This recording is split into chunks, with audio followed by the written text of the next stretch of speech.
After a busy offseason of loading up on free agents and draft picks, the Arizona Cardinals, they've got an excess of defensive linemen and cornerbacks, Johnny Venerable, are cuts looming for the Redbirds. Yeah, plus Fran Duffy joins us to break down the haul that many people are calling the best draft class among all 32 NFL teams. But who's ready to start the quickest? The answer may surprise you. It's Bo, it's Johnny, it's PHNX Cardinals now.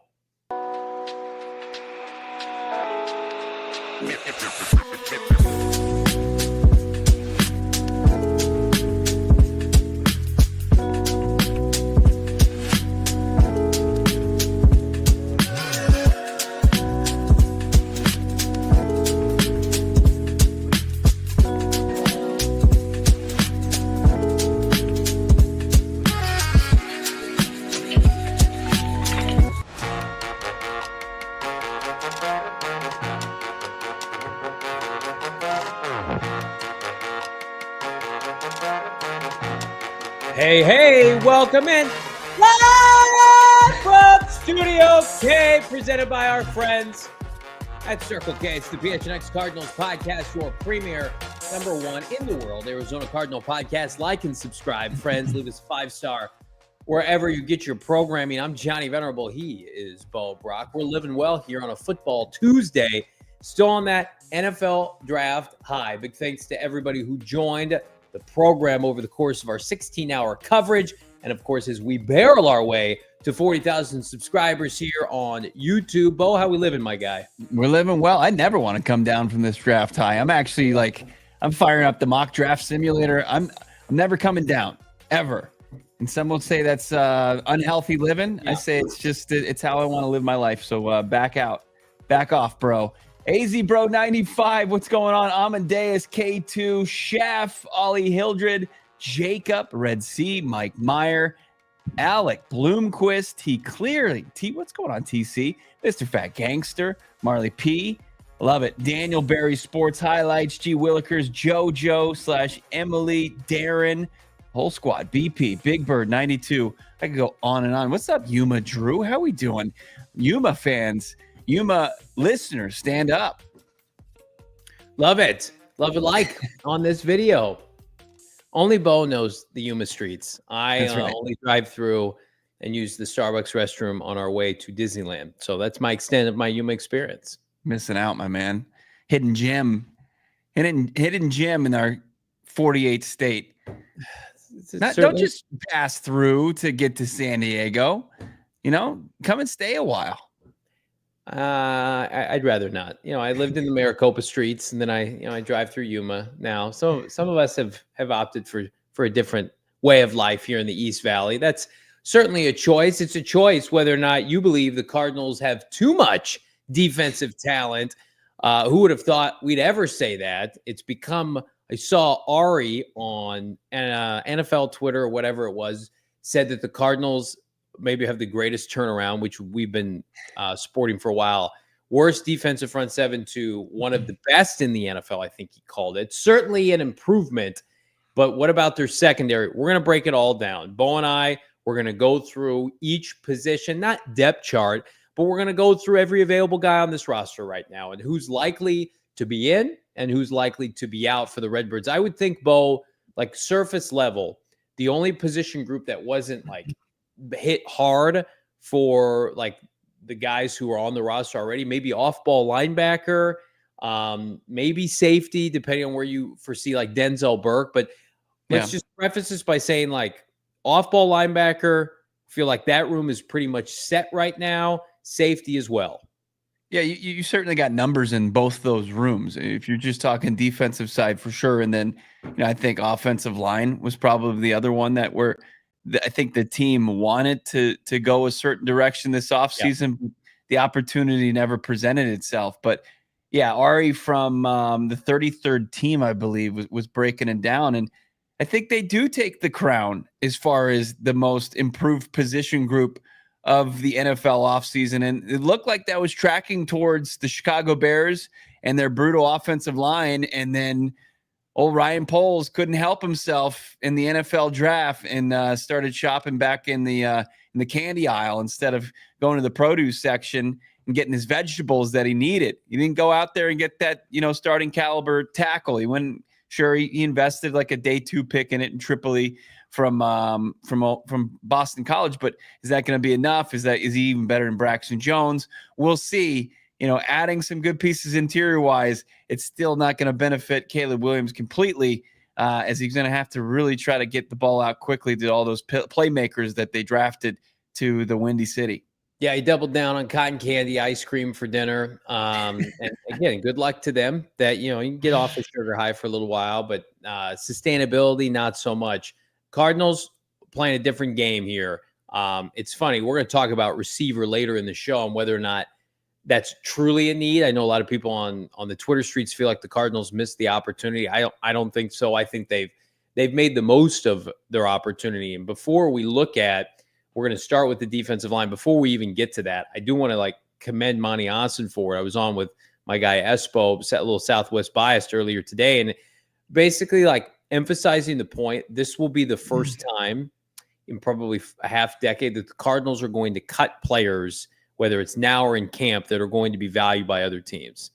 You remember, when Keim left, free agency, Byron Murphy, Zach Allen, that was it. Since then, it's who even wants the Cardinals cast offs, respectfully? No, this will be hey, so-and-so got cut, and then so-and-so is either being claimed or signed by another team in just a few days. And for the longest time, Bo, it was who can we get to play edge rusher, D tackle that played for another team? Who could we get at corner that was just cut? Remember Cut Watch every August? We might dabble in other positions. You're not doing that defensively this year. Yeah, one's man's trash is another man's gold, right? That old saying. And you'd kick the tires on it, and sometimes they wouldn't because they were more in a draft and develop stage, and they're like, okay, we're just going to lean into this youth movement and try to get these guys as much experience as the expectations are lower. But as far as Cardinals, is they kick to the curb, and that phrase, I gets thrown on quite a bit. But the Cardinals were putting, old projector TVs that nobody wants to just sit there and, get either vandalized or just sit on your curb like an old soiled futon. And, I don't know, what else would you like, a lava lamp that's cracked and just useless junk that not even any other organizations would view or value. You can't realistically go down the list of players that have exited this franchise and you sit there and say, damn, except for the very jump, it was Zach Allen, Byron Murphy Jr., who both, got lucrative contracts. Byron Murphy just got paid again this offseason after an unbelievable, season this past year. But and Zach Allen was great for the Broncos, but the Cardinals knew what they were looking at. They were staring down a full-on rebuild, and they were ripping it apart.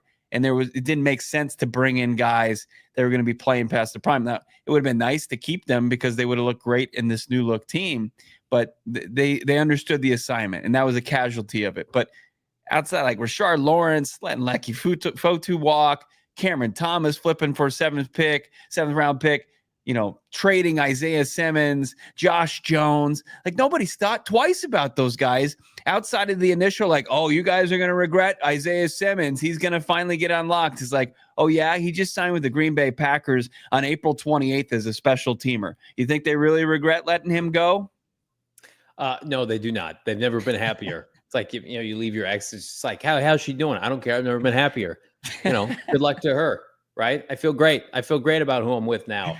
How do the Cardinals feel about their defensive line? I will preface this by saying the Cardinals opened up. You want to use this as a barometer. I looked it up before the show when they unveiled their initial 53-man roster last year. It included Darius Robinson on injured reserve. They carried 6 defensive tackles, defensive ends. And I don't want to hear smart-ass Twitter, okay? So we're going to put this disclaimer on the top of this show. Don't talk to me about nose tackles, 5 techniques, 3 techniques. This guy is DN, this guy's a D tackle. No, stop it. There are 2 position groups that we will be breaking down in the front 7. There are defensive linemen, okay? And then there are pass rushers. Everybody got that? There's a defensive lineman. I don't care if you're a nose, you're a DN, D tackle, defensive lineman. And then there are guys. Johnny, yeah, he played more in the A gap instead of the B Shut gap. Up, nerd. Shut up, nerd. Go outside, nerd. No, look, we're going to break it down as far as the Cardinals and how they set up their practice and the position groups that we anticipate these players practicing in. Defensive line, outside linebacker, pass rusher guys. But LJ Collier he's listed as a defensive. No, stop it. Stop it. I'm not talking about the 300 people in the chat. There are people on Twitter that do that. Bo's at every practice. I'm at training camp. 2 position units, defensive line, edge rushers. All right. 6 defensive linemen made this team last year to open camp while Darius Robinson was on injured reserve. There is a chance that all 6 of them are off this team as we take a look. Defensive line, let's see it. Producer Shane, there it is. There are the guys on the roster right now, including the newly signed Elijah Simmons, D-tackle, nose tackle out of Tennessee, undrafted player. 10 guys. Dalvin Tomlinson, Calais Campbell added as free agents this offseason. Darius Robinson, the first rounder from a year ago. Bilal Nichols, Justin Jones, the much maligned free agent signings of last year. Dante Stills, who's been a gem of a 6th rounder out of West Virginia. LJ Collier was re-signed this offseason. Ben Stilley still hanging around. Walter Nolen, of course, the crown jewel of the 2025 first round for the Cardinals at pick 16 out of Ole Miss. And then, of course, Elijah Simmons, a nose tackle of nose tackles. Right now, here is the group, Bo. Which 4 are out, in your opinion? Man, I mean, I think you have 4 that are legit locks, and then the rest are vying for 2 active roster spots. Yeah. And then maybe you can sneak a couple guys onto the practice squad. But my 4 locks, Johnny, and I know it's the opposite of the question you asked, but Dalvin Tomlinson, Calais Campbell, Darius Robinson, Walter Nolen, right? Yeah. And then you start to see it is like Jones, Nichols, LJ Collier. You've got Dante Stills in there. Like, as much as I love Dante Stills as a former 6th round pick, there was a point last year that I know he was inactive, and it might have been a shoulder issue. He certainly had a chip on his shoulder coming off of that game and played well, especially when he was presented the opportunity. But like Stilley, easy. You can throw him to the practice squad.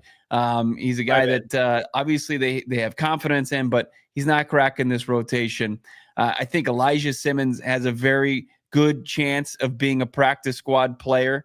So then you're looking at Collier, Stills, Jones, Nichols, 4 guys for 2 spots. How do you break it down? I'm with you.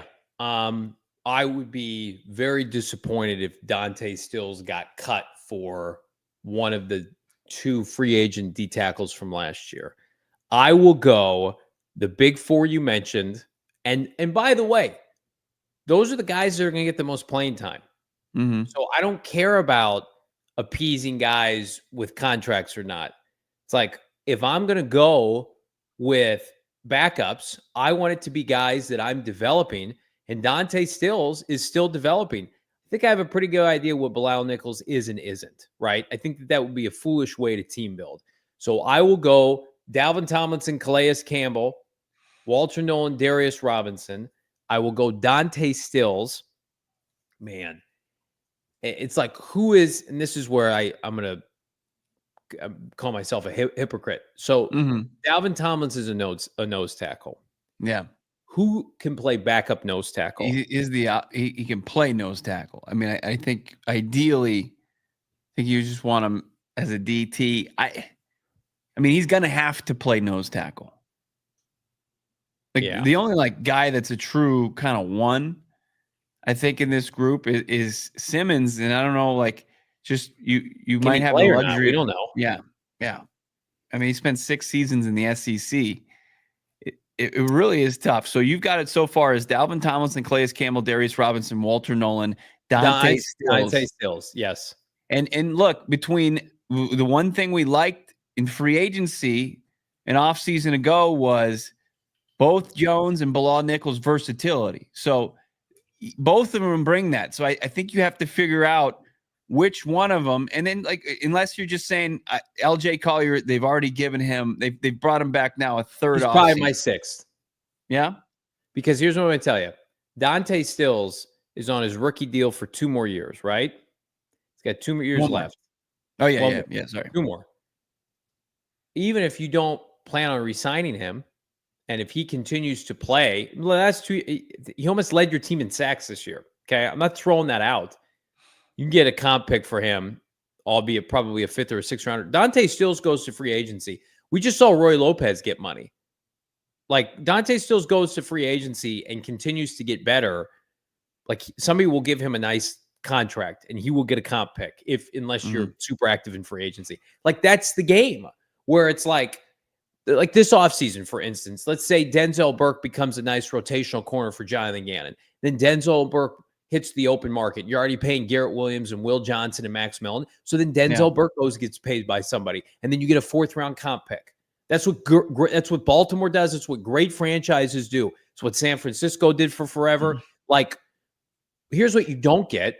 Yeah. When you house aging veterans, you don't get youth, you don't get development, you don't get compensation later. So I will go clean slate. I'm cutting both defensive tackles from last year, and I will go the big 4 plus Dante Stills plus LJ Collier. And I get it. Like LJ Collier got a mulligan, right? Circumstances. I know people want to do the comparison. Well, Collier was hurt and they brought him back and he played well. Sorry, Collier wasn't in a position battle like, WWE Royal Rumble style that Bilal Nichols and Justin Jones were being thrown into.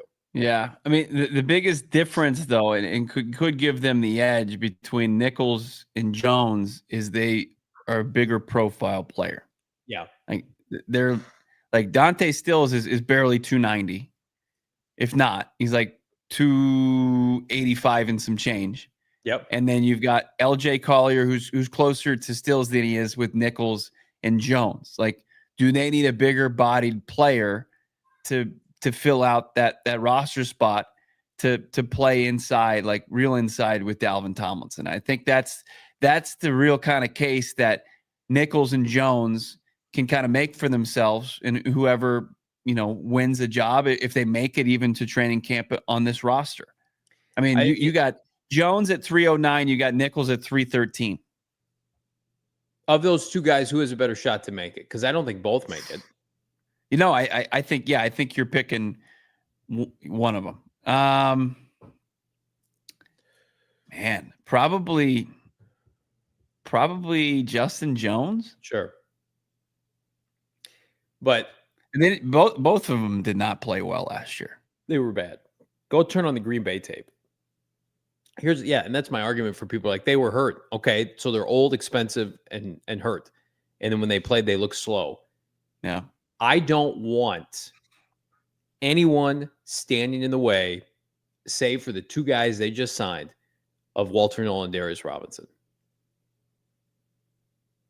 I don't want anybody. And that's where, like, I don't worry about this because Ossenfort told us with his actions that he's not going to block these first rounders. It's like, well, you know what a bad general manager does? Well, I'm not adding Walter Nolen because I have to justify bad contracts that I gave out last year. That's why you can tell Ossenfort knows what he's doing. Like, the Cardinals had an atrocious free agent class last year. Okay. Outside of Mack Wilson Sr. and Evan Brown, which Evan Brown was kind of an afterthought. Their marquee signings, and we're going to get to the other one here in a second, were atrociously bad. It cost them, right? They spent money where they could have signed Jonathan Grenard or multiple pass rushers that went to Minnesota, or the kid that went to Houston, all of whom have signed extensions this offseason. You just got to wash your hands of it. And again, if you want to keep one of them around and you feel like, okay, we can carry him, they'll give us some juice, it's not going to kill me. But when I turn on Sunday football, when you're in the stadium on Sundays, I want to see whatever Walter Nolen's number is. I want to see Darius Robinson, Calais Campbell, and Dalvin Tomlinson. And then if you scratch and claw to try to get those 5th and 6th spots, which inevitably will be tough to break through. So it's a group right now that even if those guys aren't cut immediately, we know where this position group is fully baked. Plus, you also have to think about, like, Calais is on a 1-year deal for a reason. Calais is almost 40 years old. If you're cutting Dante Stills, who's on a cheap rookie deal, and you're keeping Bilal Nichols and Justin Jones, it's like, are you keeping them next year too? Because the cap savings next year is significant. It is. So if you cut them next year and then you already cut Dante Stills, it was kind of a waste anyway. Yeah. I mean, I'm just looking at the sheer size of these guys. Yeah. So if you're keeping Tomlinson, Campbell, D-Rob, Walter Nolen, Stills, Jones, I mean, that's a behemoth of a defensive line. And here's my question to you in the chat. Yeah. You get rid of Jones or Nichols or both, as some people are saying, a Collier, Stills. What's the likelihood they all get gobbled up by some other team? High, very high. Yeah. Incredibly high. I mean, all of them?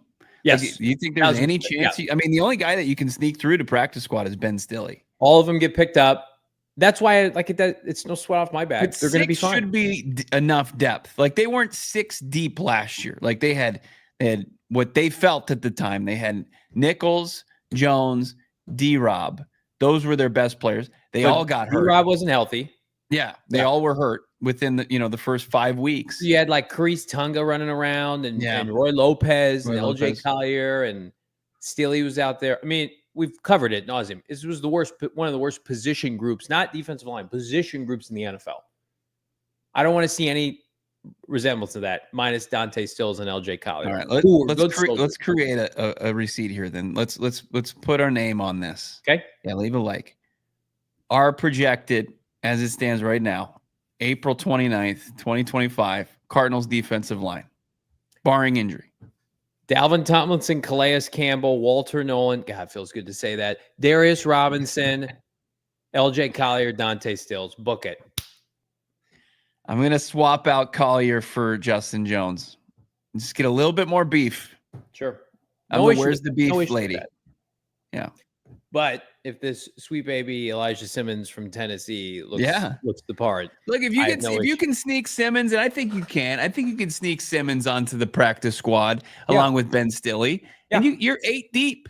So if somebody comes and says, "Hey, we're going to pick up Nichols, we're going to pick up Collier," you'll be all right.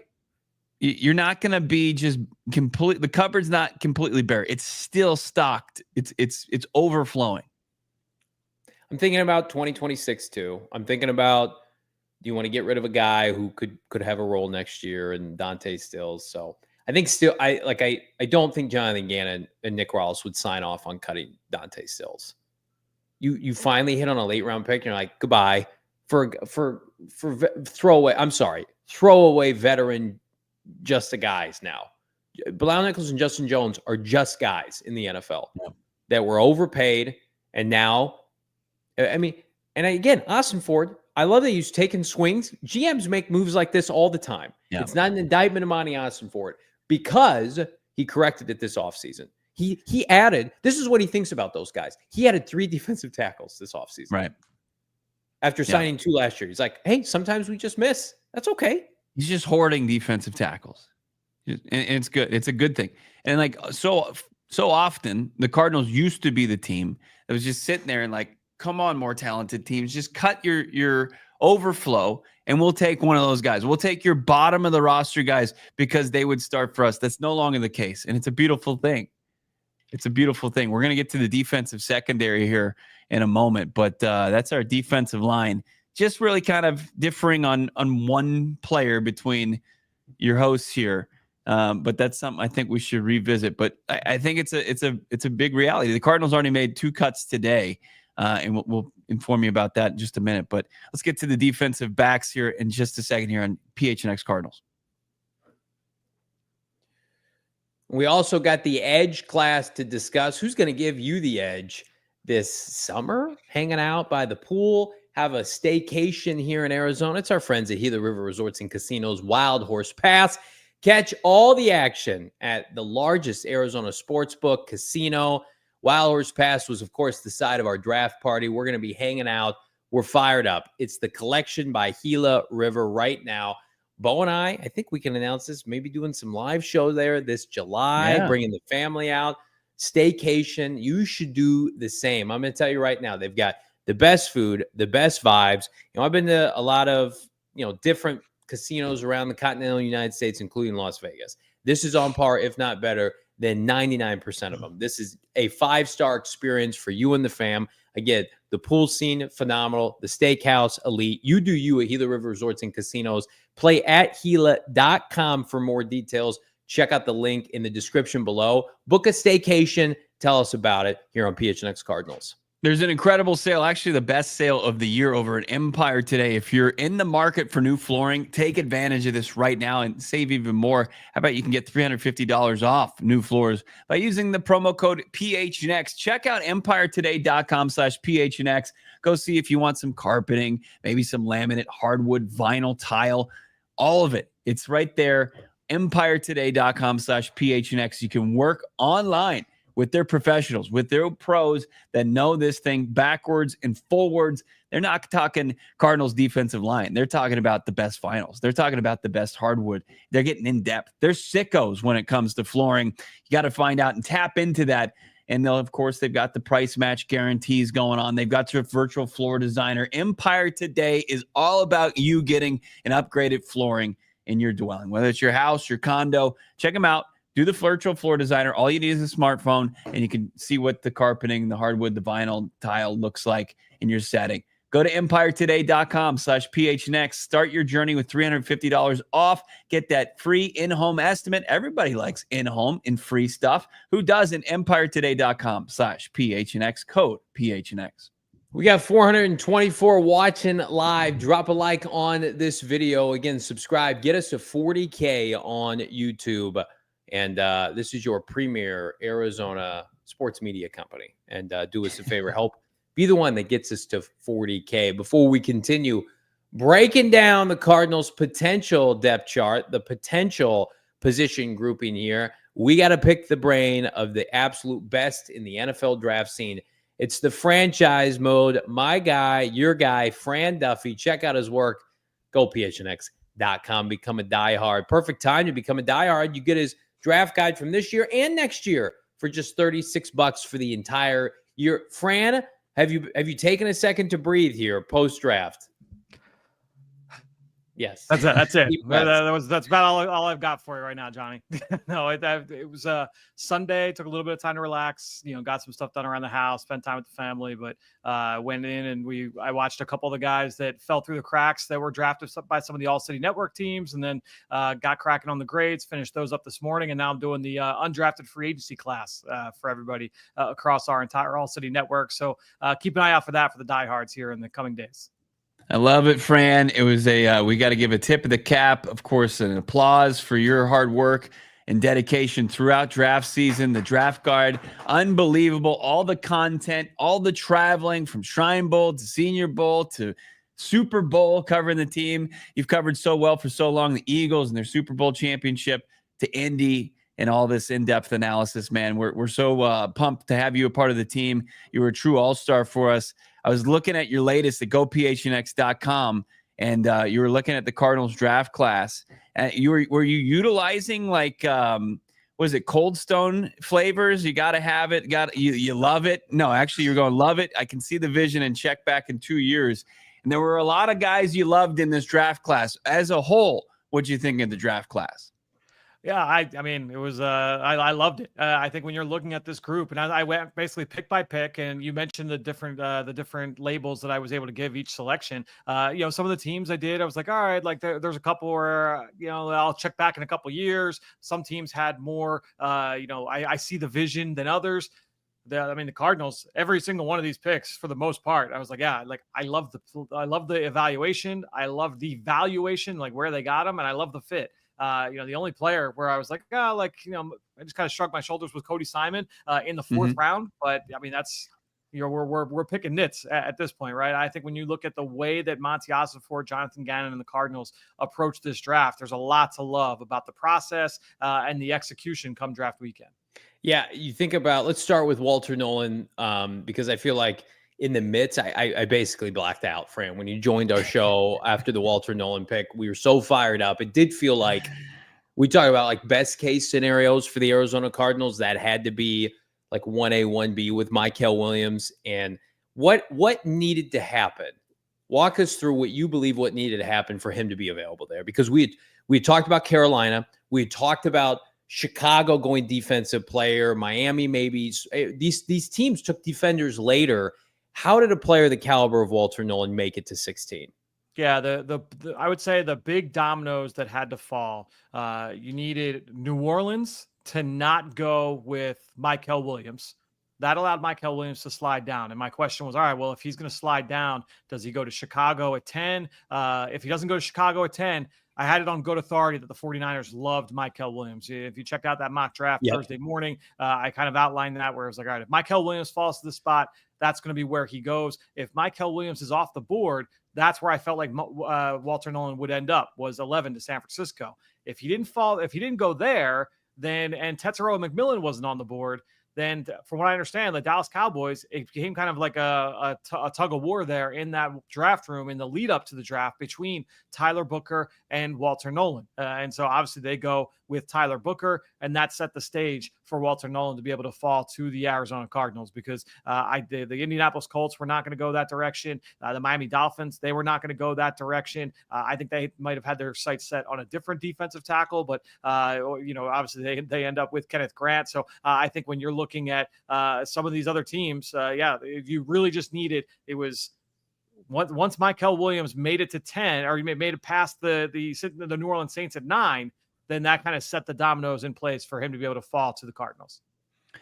It's a beautiful thing. And I mean, if we look at more kind of the head scratching fall, it was 47th overall. You got Will Johnson. Now we know obviously what was kind of the driving force of that is a lot of teams were concerned as far as the medicals, but I mean, for the Cardinals to be able to get, my co-host has put it very well. If Will Johnson is healthy, this is a home run pick. Do you have the same assessment? Yeah, if Will Johnson's healthy, he's probably fair value where the Cardinals are picking at 16 overall in the first round, right? And so I think getting him in the middle of the second round with not even like concrete medical stuff, it's like, all right, like we think that this could be an issue potentially down the road. He has missed multiple games every year over the last couple of years, but it's for like this or that, nothing that was like a severe injury. And so, for him to fall down the board, when I had conversations with people on Wednesday until Wednesday night, it was like, yeah, like he's got a shot to go late round 1. I did end up squeezing him in there into my mock draft for Thursday morning, but I knew it was possible that he could fall.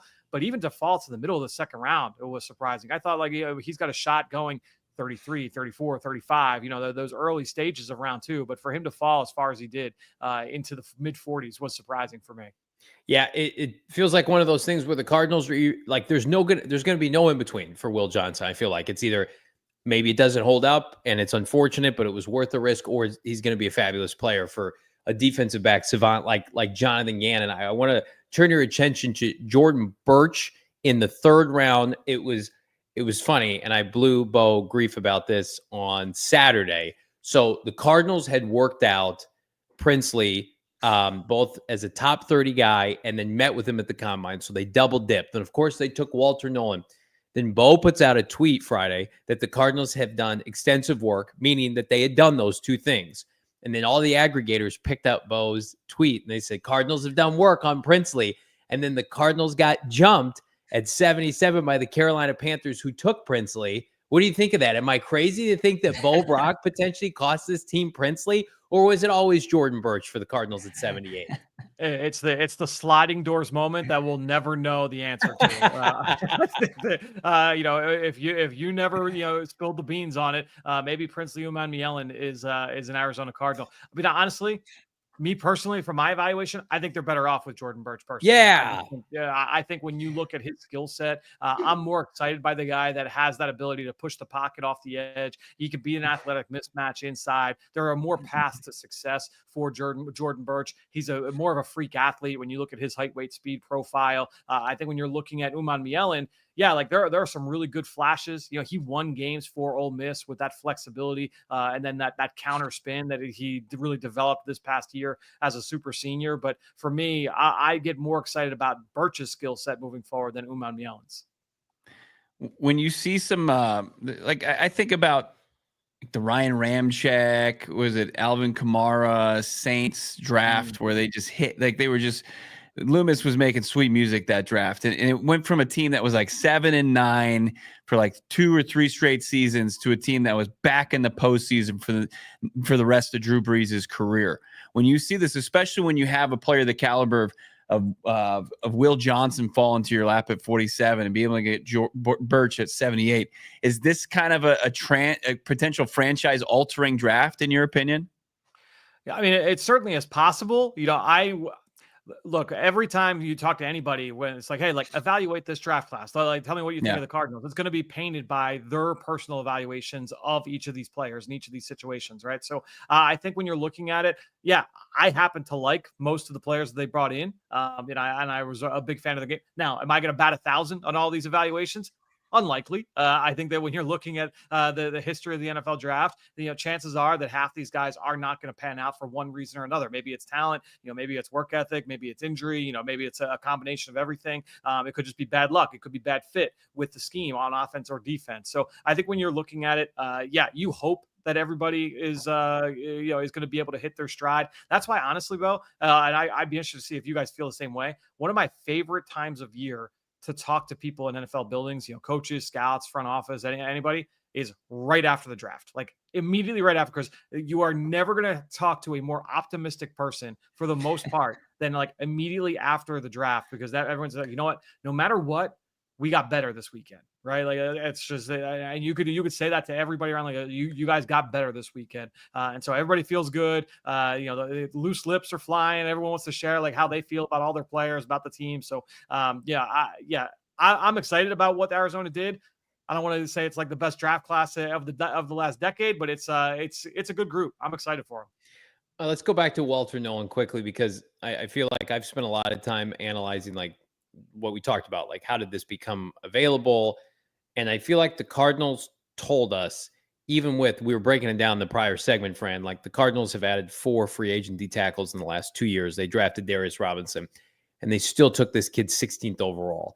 Like you mentioned Milton Williams as a comp that in terms of utilization under Jonathan Gannon, but is there a player comp that you could say, okay, because a lot of people are like, he has a higher ceiling than Mason Graham. Are you in that camp?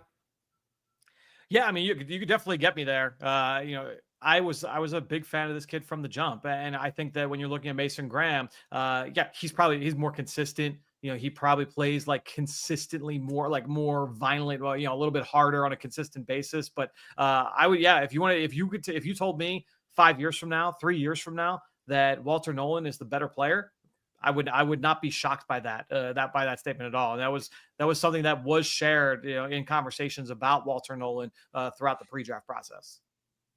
Day 3 of the draft, we got your thoughts, I think, on Simon, and then the rest of the way, you were putting the finishing touches on it. So we get Simon, his teammate Denzel Burke in the 5th round, local product, played at Brophy, Xavier, right. Or Brophy, not Xavier. Xavier's a girls' school. Brophy and Saguaro. And then you've got Hayden Connor, big kind of, I guess, versatile interior offensive lineman. Yep. And then you got Keaton Crawford, a special teamer / safety from Nevada via Texas. Any of those, who's your favorite player out of that group? I just looking at the 3. I mean, Burke was the guy that I was coming into the season. I was hoping that he would kind of ascend into a round 1 type player. When I studied him last year, thinking that he might come out for the 2024 draft, he was a player that I thought like, all right, he probably goes day 2, and based off 2023 tape. And then last year, he just was a little bit shakier. He gave us some big plays and some big moments. That first Oregon game was not friendly to him. There were a couple other moments throughout the year where, some of the big plays popped up, and people questioned like, all right, like how did he respond in those situations? To me, like, I still see a talented corner. And even watching through some of the low points here this past season, I said, you know what, like, yeah, maybe he's not, going to ascend to be that like number 1 guy. I still see a player that can be a 3rd corner for an NFL team, like starting, player on the outside. Now, in this situation, he doesn't have to be that guy, right? You've got Will Johnson, you've got Max Melton. They've already got some established vets, some incumbents there. So I don't think that, when you're looking at Denzel Burke, that he's going to be pushed into that situation right away. But I like the player. I don't blame them at all for, calling his name when they did. Crawford is interesting too. He's one of my favorite combinations of day 3 players where it's high floor because of the special teams. The guy's played more special team snaps than any safety drafted in the last decade. So you've got, all right, core 4 special teamer, freak athlete. He should be able to do that in the NFL. But because of his tools and because of what he showed in 1 year as a starter at Nevada, because he spent the previous 4 years at Texas, this guy could have starting potential down the road. And if maybe he's a third safety, like there's upside there as well. And so, to me, like that's like the sweet spot for day 3 is the guys where there's high upside, like they're starting quality traits, like A+ traits here, but also like, even if it doesn't work out, I feel good about the floor. And Keaton Crawford is one of those guys. I think we're all in agreement. Cardinals had a really good draft, and some would even give it an A grade. I'm not going to ask you to grade the Cardinals draft, Fran, but here's what I'm going to ask you to do. On the flip side, who had an awful draft? Who had a draft that left you scratching your head, and why was it the Chicago Bears? No, Chicago, Chicago's was more like, I see the vision. Right. Got like it. I see, like maybe I didn't agree with a lot of those picks, but it was like, all right, like I see why you could get to Colston Loveland over Tyler Warren for Ben Johnson. Right. Like I could see that. I didn't love Denver's draft. I think when you're looking at, Jahdae Barron round 1, Savion Jones at the end of round 3, I didn't love RJ Harvey in round 2. Some people loved RJ Harvey. I didn't love RJ Harvey. So there were Not a good lot value. of, yeah, to me, like I was on with those guys earlier today, and they're like, "Oh, what was your favorite pick?" I'm like, honestly, it was probably Q Robinson, the 4th round pick. Just in terms of like value. But and he even then, like it was probably like a little early, but like I'm like, I like the player. But again, it goes back to what I said earlier, where anytime someone is giving a grade or giving an evaluation of a draft class, it's going to be colored by their lens, right? It's like, all right, like this is how I view the player, not necessarily through like projecting them what they're going to do for that team. Sean Payton, I'm sure, like sees Tyrann Mathieu in Jahdae Barron. I didn't. Good luck. That, Good luck with that. Yeah, I didn't quite see that, but there are others that felt that way. Like Dan Jeremiah thought that he was Brian Branch. Like he thinks he's that level of slot corner. I did not quite see that personally, but that's what. Like I said, I'm not going to bat 1,000. It's possible that I'm wrong on Barron and some of these other guys, but that would be one draft that sticks out. Another one that stuck out was the Cleveland Browns. Would they take 2 running backs, 2 quarterbacks? I mean, the Shedeur Sanders thing, and you called it, obviously was going to be the talk of draft night, and continued on into day 3. Just your overall assessment of what transpired, what happened that just plummeted Sanders down to the 5th round. Yeah, I mean, just a perfect storm. Obviously, I mean, it's tough because I was never like super high on Shedeur, right? Like he was just right around my like 50th player in the draft, which that's taking into account positional value, right? Like I'm big into, like if you're a backup quarterback, that's where you land. So I always kind of graded him as a high end backup, low end starter. And that was what my grade was coming into the season. If I had done a top 100 back in September, it would have been a similar kind of bucket there for Shedeur Sanders. But now, I would have never in a million years, I did not think he was going to fall to day 3. I figured that he was going to go. Now, the big thing was, leaving the combine. A lot of people I talked to, was like, whether it was talking with people with teams, and no one was like, yeah, like I love Shedeur. And then even talking with other friends in the media, like in the draft space, and it was like, hey, like other reporters, hey, did you talk to anybody in the league that like loved Shedeur? And it was like, no. And it's like, all right, like, trying to find the match there just made it difficult. It was a difficult thing. Obviously, he didn't have an agent. Things with, meetings didn't go well. It's like I said, it was a perfect storm. Obviously the fame that goes with it. It's a tricky situation, man. Like, as even like talking with people close to Shedeur Sanders on Friday morning. So like after round 1, before round 2, it was like, hey, like, what do you think? It was like, yeah, like it's either going to be Pittsburgh or Cleveland. And I was like, well, I don't think Cleveland, because at that point, Cleveland obviously had traded out with the Travis Hunter trade. Yeah. They acquired that future 1. I don't think they're taking a quarterback with one of these first 2 picks. And he was like, I know, ... And I'm like, and Pittsburgh doesn't pick until round 3. And he was like, I know. And I'm like, man, all right. Like I think they thought that this was possible, once round 1 was in the books. It's just a tough one to watch. Is he a practice squad player?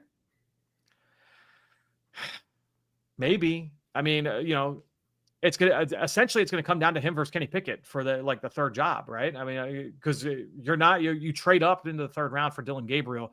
He's on the roster, right? So Dylan Gabriel's there. You brought in Joe Flacco. You have Kenny Pickett. You have Gabriel. Deshaun Watson is going to be on NFI or whatever list coming into the year. So that's yeah. I mean, maybe it's going to be practice squad, but I don't know. We'll let the summer play out. It was tough to watch that. It was also tough to watch Cam Skattebo be drafted by the New York Giants, at least for me, to begin day 4. With opportunity of hindsight, we're sitting here a couple days after the draft. Is this a good fit for the Giants and a better opportunity, in your opinion, for Cam Skattebo than he would have had in Arizona? I do think it's a good opportunity. I think when you look at Tyrone Tracy, he found some success last year. There were a lot of people who were excited about what he would look like in year 2 with the Giants, but he is a certain kind of back. He's a former receiver. He's best in space. Skattebo's got that ability to be that grinder. And I figured the Giants were going to be shopping in that aisle for that type of back. They did work with Quinshon Judkins and some of the other bigger backs in the class. And so it didn't shock me that Skattebo ended up there. That was the area of the draft where I felt strongest that he would probably land. So I liked the fit. I liked the scheme. I liked the evaluation. So that pick made a lot of sense for me. I think it's a good opportunity for Skattebo to really leverage, to potentially have some early production. Yeah, I liked it too. I think there was, as far as his opportunity, it's right there. One more local take here, just as Tetairoa McMillan, kind of the surprise. Like when we talk about what gets Walter Nolen to the Arizona Cardinals, you could kind of even see that's maybe the trigger point. 8th overall. Everybody pegged Carolina going defense. They were in on one of the Georgia guys, and then they pivot. They go with the U of A wide receiver. What do you think about T-Mac going with the Carolina Panthers and being Bryce Young's top wide receiver there? Yeah, I love it. I think that it's funny when you're doing those mock drafts, especially when you get into like February, March. It's fun to look around. I do the wisdom of the crowds exercise, right? And you start to see okay, you get to 8 overall. Everybody thinks that's Jalen Walker. You get to number 5 overall. Everybody thinks it's Mason Graham. You get to number 19 overall. Everyone thinks the Bucs are taking Jahad Campbell, right? And it's like, what if it's not this, right? Because we kind of get into this rhythm. Oh, everyone thinks the Bucs are going to take, or the Broncos are going to take a running back or a tight end. So just whoever the best one available is, either of those positions, write that in. We have to think outside the box, kind of broaden the scope there a little bit, because teams don't always say all right, we need this position. Here's the best player. Put it there. And I think when you're looking at Tetairoa McMillan ending up in Carolina, you have to kind of take that into account, where it's okay, yeah, they need to address the defense. Dave Canales knows they need to address the defense, but they also traded up to draft a guy number 1 overall a couple years ago, and they could definitely use another big time weapon to make him look as good as possible, right? And I think that was the thought process with the Jacksonville Jaguars in acquiring Travis Hunter as well, right? You've got this big asset. You want to make sure that he looks as good as you possibly can, because that's going to keep everybody's job safe. So I think when you're looking at it, it makes a lot of sense. I like the fit. I like him going to Dave Canales. Canales, he's close with Nolan Carroll, who was the offensive coordinator for and I think I actually talked about this with Damon, right? Out in Indianapolis, where it was that would be another team. Obviously, Brendan Cow, he's now the OC with the Raiders, but the Canales connection there, they spent so much time together in Seattle. That one was not lost on me either. So I think when you're looking at Canales, he might know the right buttons to push to get the most out of T-Mac.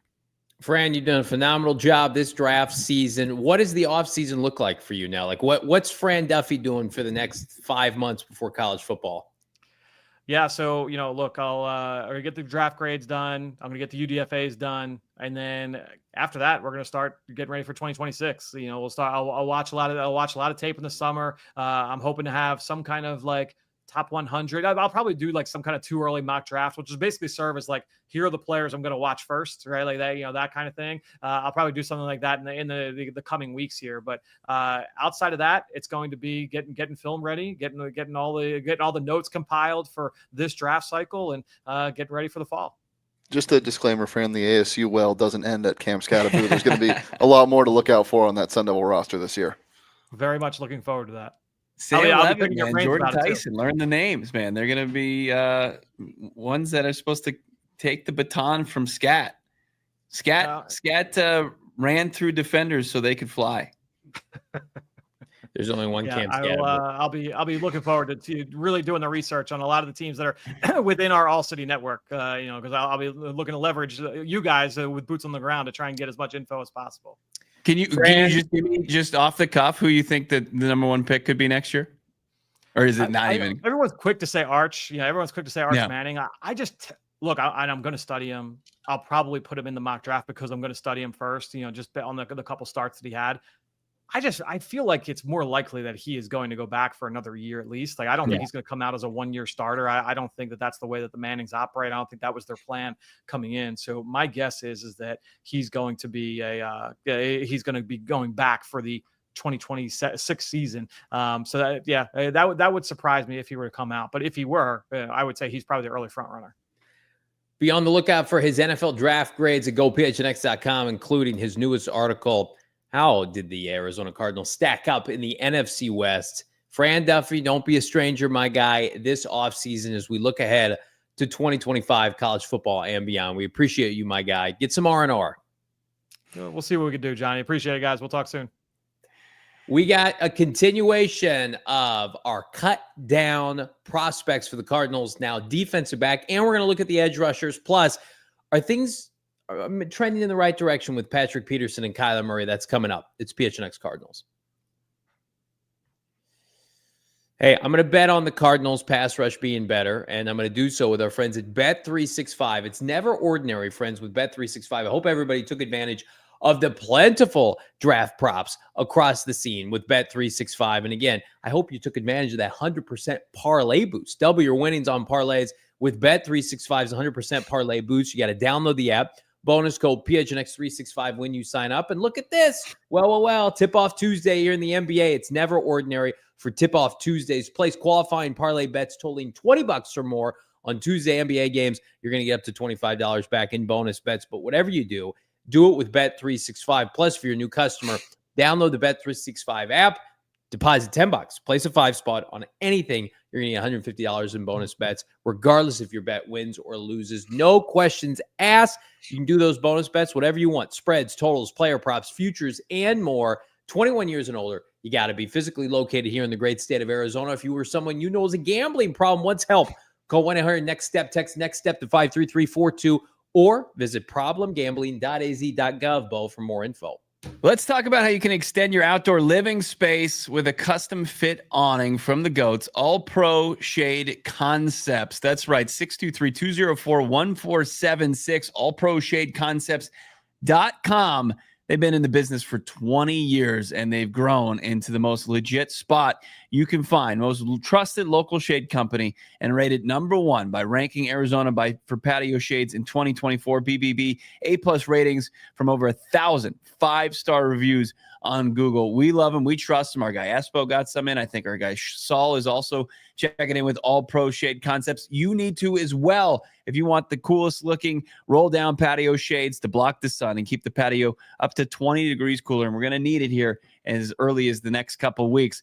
Call them right now, 623-204-1476. Visit allproshadeconcepts.com to schedule your free estimate and tell them PHNX sent you. Smash that like button. We got almost 450 people watching live. Continue to help make us the #1 Arizona Cardinal podcast in circulation. How things circulate with regard to the Cardinals' edge rush group. So it's not as dire as defensive line, but I believe they carried 5 to 6 edge rushers a year ago. It did not include B.J. Ojulari, who was on season-ending IR. So let's take a look at the pass rushers for the Arizona Cardinals as it stands now. It's not as robust as the defensive line. And I did not include practice squad guys. Of course, the departures, Victor Dumikeji, Jesse Luketa, Dennis Gardeck, the famed trio, the stalwart of the position the last several years are gone. Enter Josh Sweat. Baron Browning re-signed on a nice little extension after being acquired via a trade. Zaven Collins now has his extension that's kicked in this year. He's under the contract for, I believe, 2 more years. Then you've got B.J. Ojulari coming off that torn ACL. Xavier Thomas, the 5th rounder last year, who made some noise unfortunately was asked to start given the circumstances.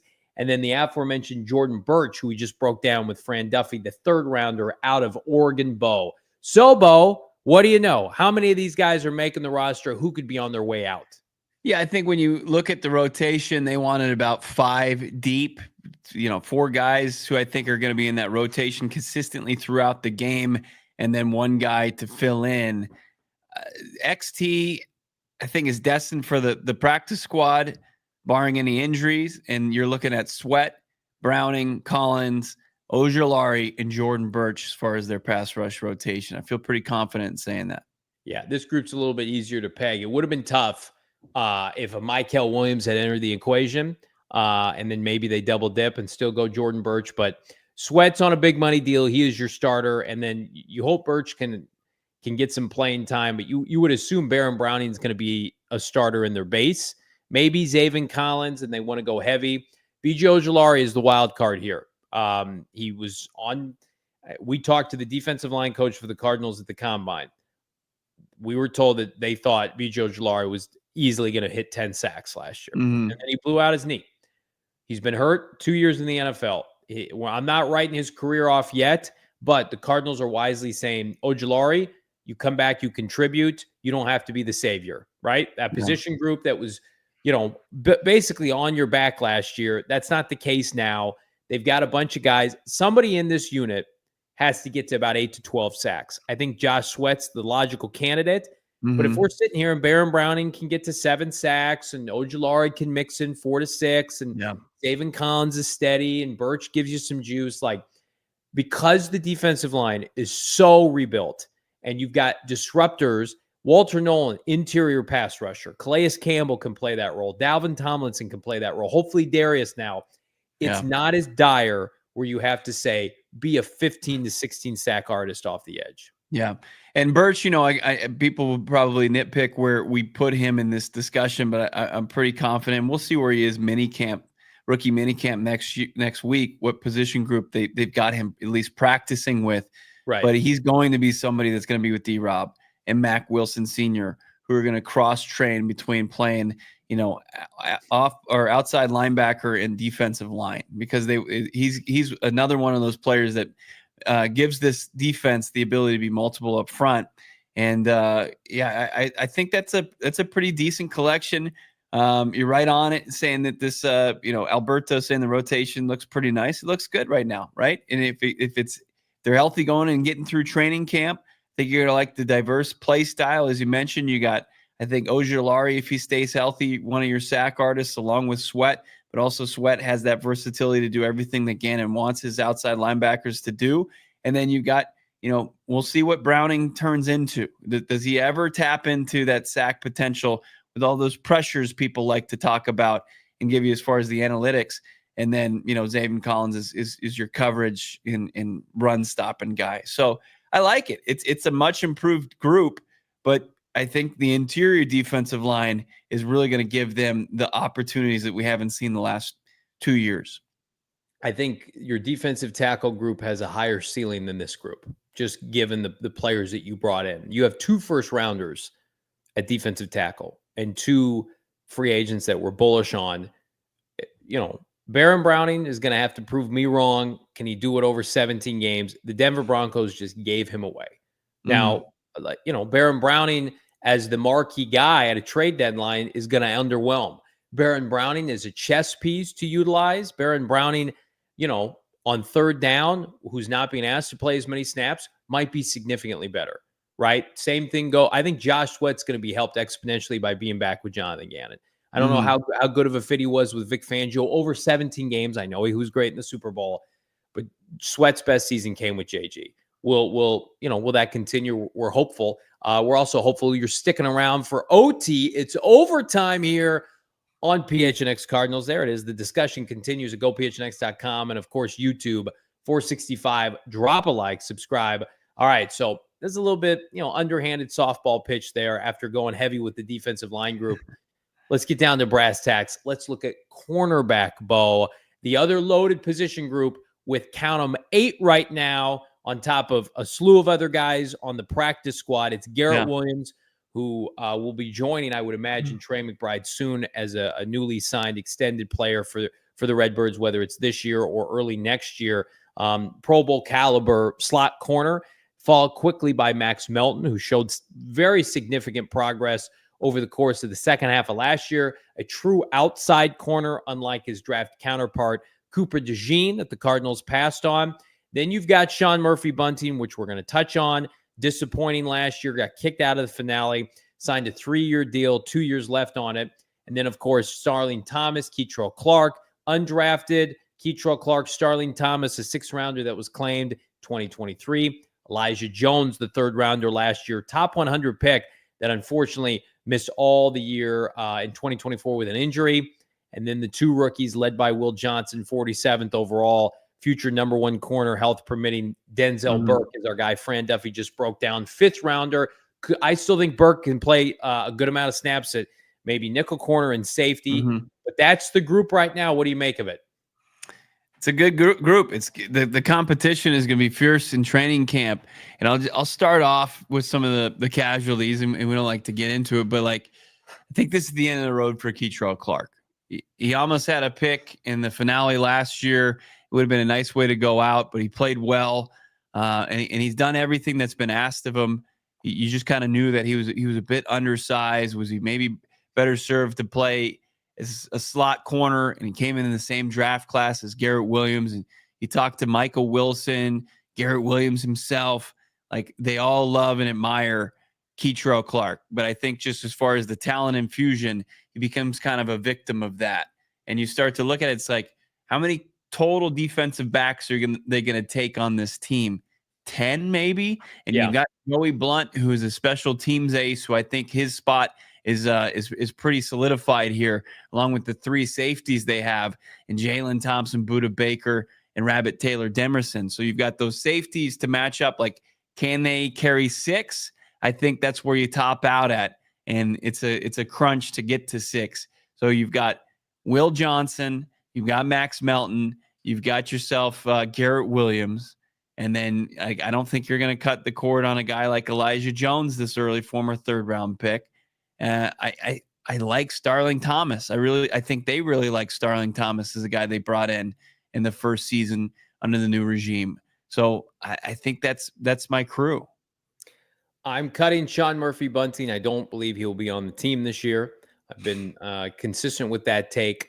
I'm with you. I'm going Will Johnson. Max Melton is your outside corners. Garrett Williams underneath. Starling Thomas is the backup to Will Johnson. You can start Starling Thomas to start the year as Will ramps up, right? Then you've got Elijah Jones, who should have a full off season to show everybody why he was worth the top pick last year.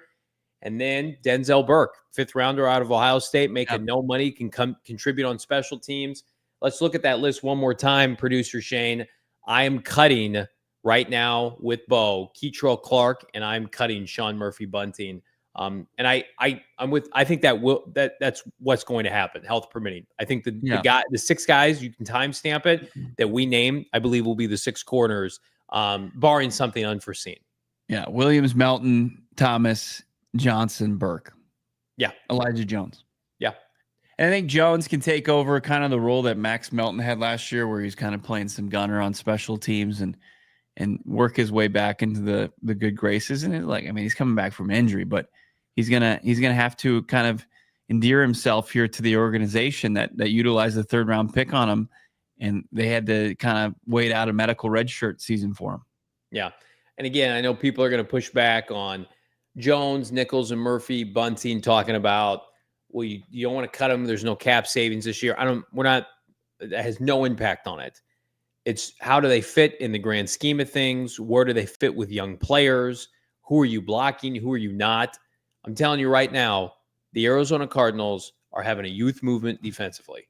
And these players, unfortunately, I don't think are going to play a part in it. So, and the cap savings next year will be significant. So Gannon, better than anybody in recent history, save for maybe Bruce Arians, wants to develop young players, right? It's their preference. They don't want to sign a Josh Sweat every free agency. They had to, because it hadn't worked out with B.J. Ojulari. He cannot wait, I'm sure, to get his hands on this rookie class. He ain't cutting Denzel Burke. That ain't happening. A fifth rounder out of Ohio State that's been a focal point on a national championship team. It's going to be a very special season defensively. I believe that for this franchise. What a testament to the talent floor being raised, where you're finding it tough to sneak in a 5th round pick, where before it's just like, hey, we need significant snaps from the 5th round pick. Mm-hmm. He needs to kind of be a player for us. Now it's just like, can this guy make the team? Like those are great problems to have. Mm-hmm. I said it today on social media today, Johnny, where I felt like the 3-year run for Monti Ossenfort with this kind of being the exclamation point, this draft that's being kind of universally beloved. Like, I think Monti Ossenfort has done the caliber of a job that's going to put the Cardinals in the conversation we've had about the Ravens and the Niners and the Rams and the Bills and all those teams that are consistently having one of the top to bottom, one of the deeper rosters, and in turn puts them putting up enough wins to be knocking on the door firmly in the postseason. I know people are like, what about the veteran leadership at cornerback? Well, Starling Thomas and Garrett Williams are going into their 3rd NFL season. Yeah. Like you sign a player in close to their 30 because they're 30. Last time I checked, like defensive back, that's a young man's game. We're going to talk about Patrick Peterson in a second. When did his playoff fall off? 30, 31, 32. Like that. You got a coaching staff, guys. You got like coaches. If you can't provide like a veteran leadership or an older voice in the locker room, and you're the coach, and you can't provide that, you're not worth your salt as a coach. Like Garrett Williams has been in the Cardinals meetings for 2 years, going on 3 years now. Same with Starling Thomas. Starling Thomas started a bunch of games the last 2 years for this team. Like that. Yeah, and Keitrell Clark will be with this team through camp. Like, he'll be around. Maybe they can move him for a pick. But this team right now, they have enough veterans, right? Calais Campbell, I know he doesn't play in the secondary, but that's all the leadership you need. Like, Mac Wilson will take on. What do you need SMB for? Nothing. Will Johnson, baby. Nobody wants to see Will Johnson like start day one. I want to see it. You don't take Will Johnson with questions about longevity and then sit him his rookie year. Think about how ass backwards that would be. Hey, there might be a shelf life with Will Johnson's knee where you may only get 4 to 6 years instead of 10 years. Okay, let's just sit him then. Let's not play him. This kid who's one of the most refined prospects we've seen that won a national championship. Yeah, you know what? Let's just wait this out. It's like, it's like our bonus bets with our friends at Bet365. You got to spend them. You got to use them. Yeah. Use them. Use your bonus bets with our guy, Will Johnson. Jalen Blair saying, I'm confused. Now they don't need veterans, but you were reporting a month and a half ago that they were definitely going to get a veteran CB. The opportunity never came their way. They wanted to do that. And I don't think that they viewed Will Johnson as an option back then either. And you can see, Jalen, they didn't work out any other like corners of note in the draft, like high, outside of like a Trey Amos or somebody like that. I think their mindset pivoted from when they got to look at the veteran corners that were available. And they signed that other guy too. I can't remember what his name was, but they brought in Samuel Jr., the free agent. Jalen Jones. Yeah. The cornerback class didn't manifest. And so they pivoted. But I mean, Jalen Jones didn't even make our I know. I didn't even think to include him. Whoops. Sorry about that.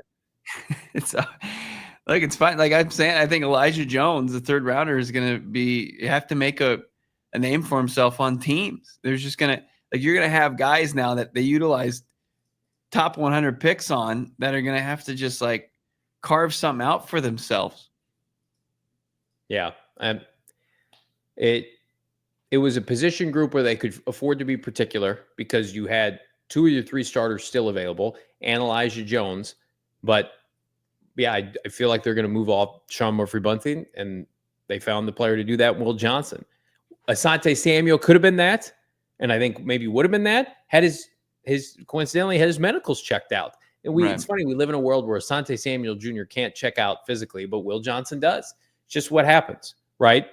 All these guys, by the way, Will Johnson and especially like Jordan Birch and Cody Simon, this is the theme of the Cardinals drafts is they play a ton of college football. A lot of these guys, Jordan Birch, I think, was like a COVID guy and was in the same He was in the high school same class. class as XT. Yeah. Cody Simon's been on Ohio State for like 4 years. Like you're not sitting these guys. So I would say, yeah, I think at the end of the day, this team looked at free agency and saw the opportunity to get better on the defensive line, regardless of what happened in the draft. I think they looked at corner and they said, we'd like a veteran. Oh, these guys are hurt. They can't play. They're asking for too much money. Okay, then we're going to, you saw the wind change a little bit. Even on our show, it's like, if the value's there, you pull the trigger. I mean, I remember we were doing one of our first mock drafts and you're like, well, we hadn't even discussed it. You're like, well, if Will Johnson's there, don't you have to take him at 16? And I didn't love that idea, but it all worked out. It did. Are we going to get into the P2 stuff or we want to table that for tomorrow? Let's touch on it now. We'll talk wide receivers tomorrow. But Patrick Peterson, Bo, you saw that post from Kay Adams. How about that? Yeah, so P2 looked like he was in a golf cart, was joining Kay Adams on her show Up in Adams. And she asked him a bunch of questions about, obviously retiring a couple of weeks ago as a member of the Cardinals organization, and then brought up something we've talked about with P2 on this program ourselves, his relationship with Kyler Murray. And this is what Peterson said. Is there a relationship there? What's the relationship like? Yeah, there's no relationship there, but there will be. I know that I was a little bit outspoken when I did say certain things, and I was kind of in the wrong. But at the end of the day, I know I'm a man, he's a man, and I definitely want to make, that better. Because at the end of the day, that was just talked out of frustration. That could have been something that me and him could have been able to, talk about. And, he'll tell you, I left a note in his locker room when I left. You know what I mean? Just telling him, just telling him how the team is going to be as successful as he leads them to.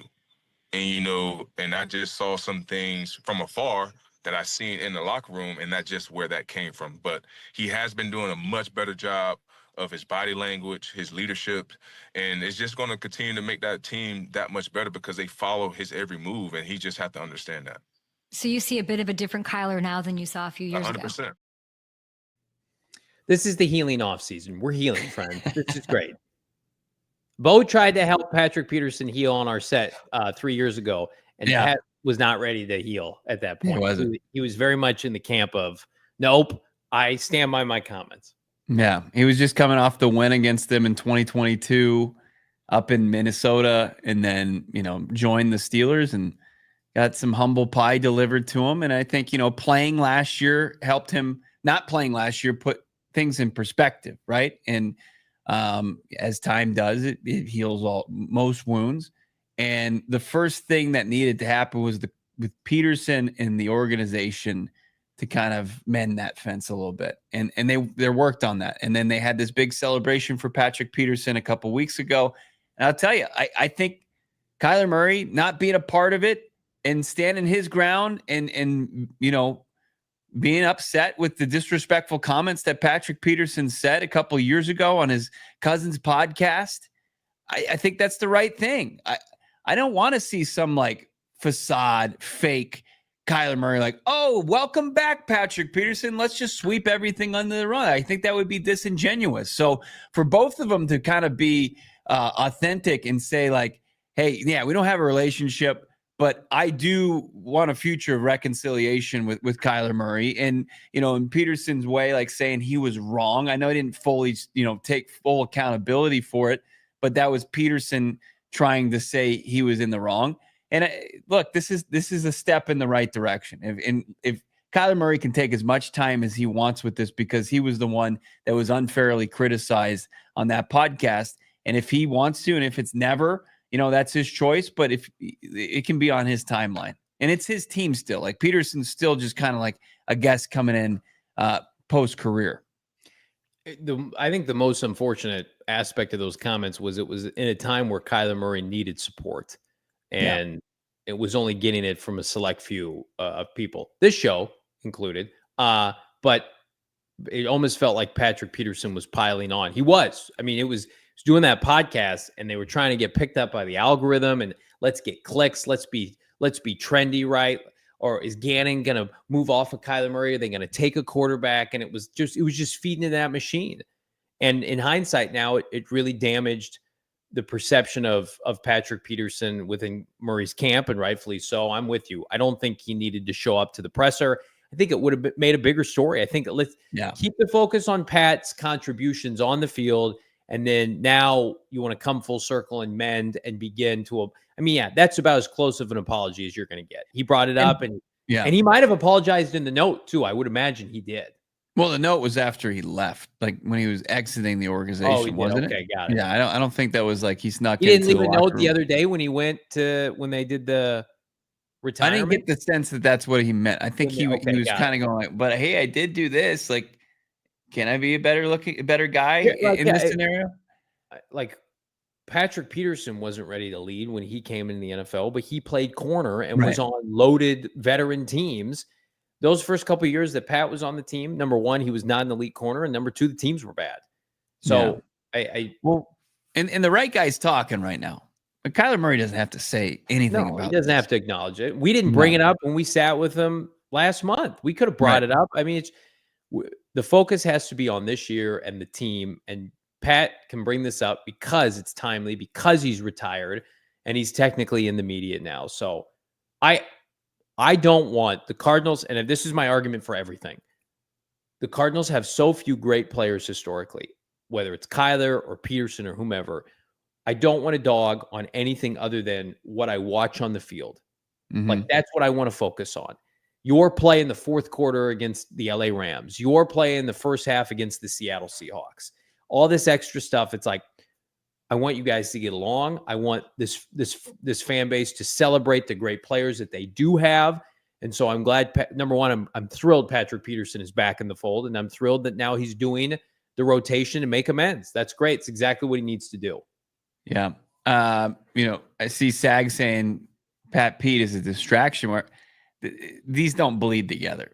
Jonathan Gannon, his team, they're hyper focused on what's going to go, like what the team is doing on like just kind of the outside of that at the team facility.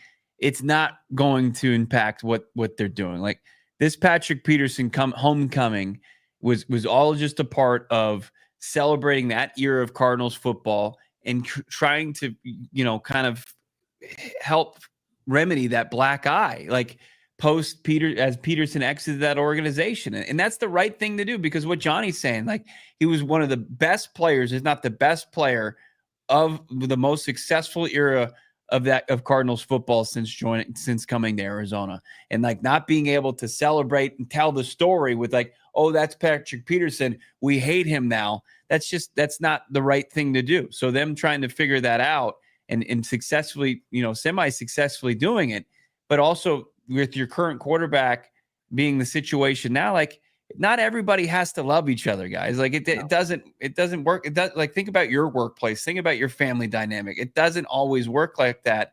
And it doesn't mean that you can't still be successful going forward just because there is that dynamic. That's why Bo and I don't do shows in studio together, because I just hate the guy. That's what it is. Drop a like on this video. Apologize. No, for those things you said on your cousin's stupid podcast, Johnny. I'm keeping it real. Subscribe to PHNX Sports. We got some super chats here as we take a look from Greg 199. First time in a while, the cuts are going to be tough. They are going to be tough. I mean, they're not tough for us because we feel like we know who should be released, but it will be tough for, like, if they do have to part with a Dante Stills, which I think would be a mistake, that would be gutting. I mean, Nick Ross has had his hands on him for 2 years, right? But whether it's, Murphy-Bunting or Justin Jones, I mean, these are people at the end of the day. So offensively, it's going to be a different story. And we'll cover that tomorrow when we talk about the receiving core. But like, it almost feels like the offense, we could write, 53 guys on this roster. The offense is written. It's the same offense as last year. I don't think I've ever seen so much continuity for one side of the ball. Yeah. Sag saying that you're a distraction. He's right there. I think he was wrong about it before, but he's right about it. Yeah, that's true. We have meetings regularly about it. Distraction. BComC clearly has 3 super chats. The last one I'm not going to put on the screen, but okay, we can go ahead and read these. Do you guys hate us? Seahawks fan here.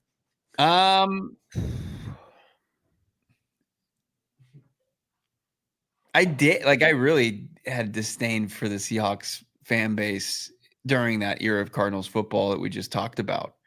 And it was fun to go up to the link back in the day and serve them an L, hand them an L. I hate all the opponents in the NFC West. I respect the Seahawks infrastructure and continuity because Seattle is a quote unquote like not a small market team, but they're not in New York, LA, Chicago. And I'm jealous of what John Schneider, that franchise, has built.